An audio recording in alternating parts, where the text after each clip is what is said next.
Welcome to my creation series. This channel, which I hope will eventually cover the entire Bible, reflects my personal spiritual awakening, which is a direct result of specific prayers and divine guidance. It has been a truly amazing journey so far.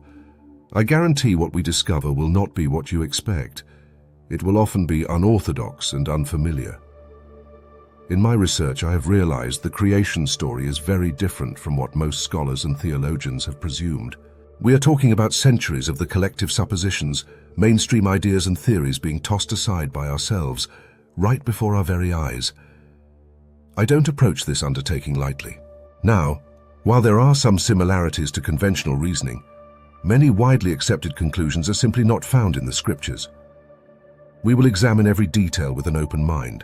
I study with 5 different Bible translations, primarily from the Textus Receptus, including the King James Version, New King James Version, and Young's literal translation. See my other video titled Bible Versions to Avoid. I also include the New International Version and the English Standard Version in my verse-by-verse analyses. It all starts in Genesis chapter 1. As we study the Bible, beginning with Genesis, I want to reveal the incredible insights God has shown me.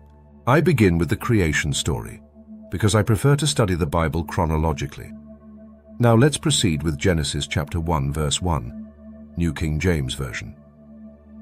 In the beginning, God created the heavens and the earth.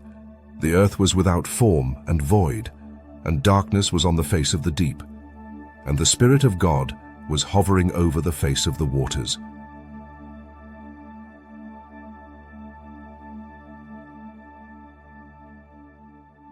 When did creation happen? It was in the beginning. The beginning of what? Let's be clear that this is not referring to the beginning of all things. It is referring specifically to the beginning of our universe. How can we be certain? We know this because the angels already existed at the beginning of our universe, and if the angels already existed, then this cannot be the beginning of all things. The book of Job, chapter 38, verses 4 through 7. New King James says, "Where were you when I laid the foundations of the earth? Tell me, if you have understanding, who determined its measurements? Surely you know. Or who stretched the line upon it? To what were its foundations fastened? Or who laid its cornerstone when the morning stars sang together and all the sons of God shouted for joy?" You see, the angels and the heavenly realm where God resides already existed because the angels sang and shouted for joy when the foundations of the earth were fastened. And the measurements and the cornerstone that God mentions are none other than space, time, and matter. I have not studied these verses in depth, but for now we will go with this seemingly cogent theory of the pre-existence of angelic beings. God created the heavens and the earth. Notice that the heavens were mentioned first. This may be relevant, but requires further investigation. But what are the heavens? Why not call them heavens singular? We know that heavens cannot pertain to the heaven where God resides, so they must be the vast expanses of outer space and the atmosphere. Genesis 1 verse 8 says, "And God called the firmament heaven," which is speaking of Earth's atmosphere, and in Genesis 1:14 it says, "Let there be lights in the firmament of the heavens," which is speaking about outer space. Interesting that the word for firmament and expanse is the same. Heaven. Therefore we can conclude that when God created the heavens plural, it indicates multiple heavens which include the lower atmosphere, the air we breathe, the upper atmosphere and outer space. This also led me to surmise that heaven might also mean the space between objects, described by words like area, expanse, or room. But you might wonder, couldn't the heavens also include a dimension inhabited by fallen angels? Perhaps God created another place for demons to occupy, some ethereal dimension separate from God's heavenly realm. It's possible, and maybe the Bible has answers. Let's continue. Next, it says the earth was formless and void, raising an important question. Did God create the earth in this formless state in the beginning, or did the formless earth exist prior to this? We cannot be certain, but it doesn't make sense that there was a chaotic void of elements prior to the creation of our physical universe. What purpose would that serve? This is why I agree with many scholars that the following sentence, "In the beginning, God created the heavens and the earth," is a preview or overview of creation. But the process of creation started with the earth being formless and void.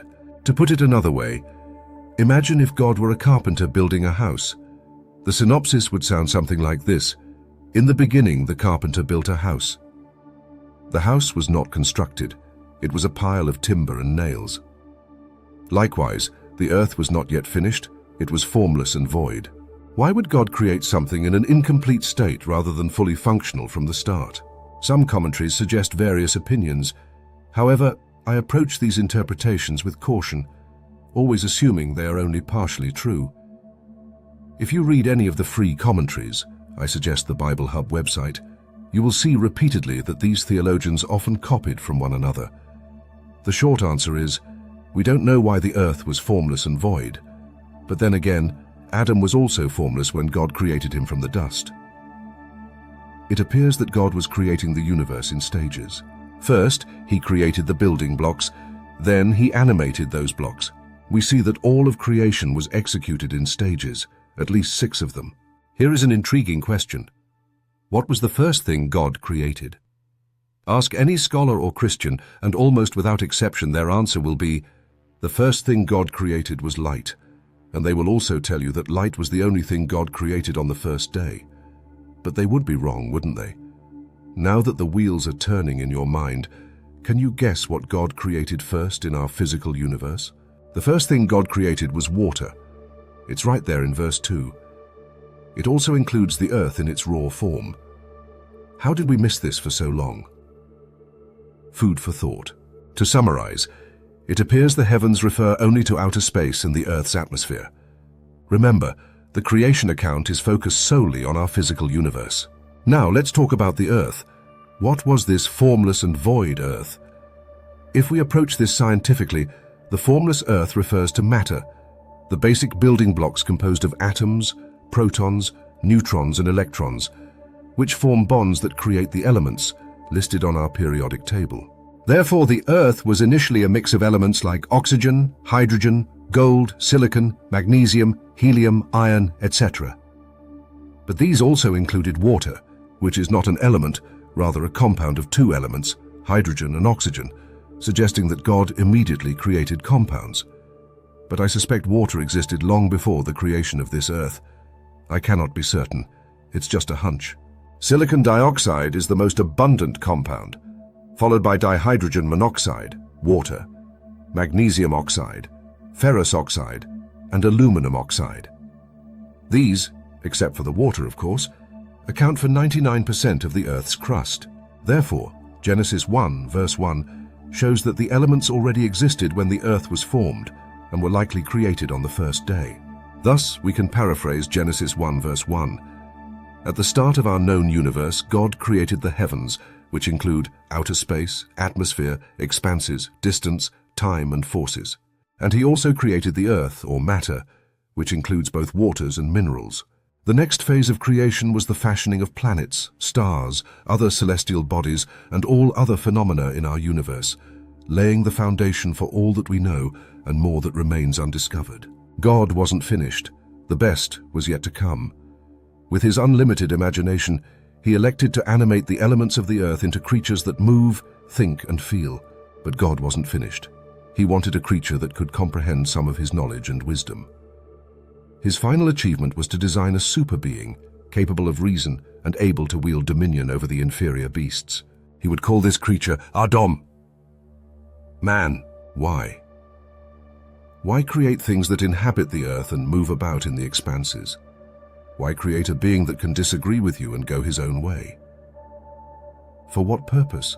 And how would you even conceive of a creature that can think, reason, solve problems, and choose for itself? What is choice? How did God invent the power of choice? How did God ordain the rules of reason, deduction, right and wrong? How did God invent the concept of thought itself? It seems impossible. Is this man going to please God? Will he be sentient and interesting enough for God to take any notice of his existence? As we conclude, remember the following crucial points. Every word in the Bible is important and serves a specific purpose. always ask, why?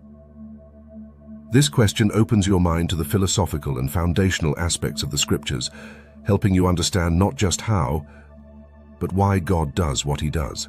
I've discovered that by engaging in philosophical reflection and questioning everything you read, starting from a critical position of, I don't believe this, or this can't mean what I've always been taught, you will solve the mysteries of the Bible. You will arrive at a deeper understanding of who God truly is, and that's the ultimate goal. Of course, God must grant you understanding, but you get the idea. Don't merely scratch the surface seeking basic knowledge, because if you do, you risk missing hidden treasures. But it takes time. Honestly, you have to want it. You will only get out of it what you put into it. Please join me in my next video, where I will continue with new and mind-blowing discoveries of creation from a fresh perspective, where I tackle everything without being shackled by preconceived ideas and long-accepted fallacies. I'm not aiming to reinvent the wheel, simply to study the Bible as if I've never seen or heard of it before today. Please come along and let's do this together.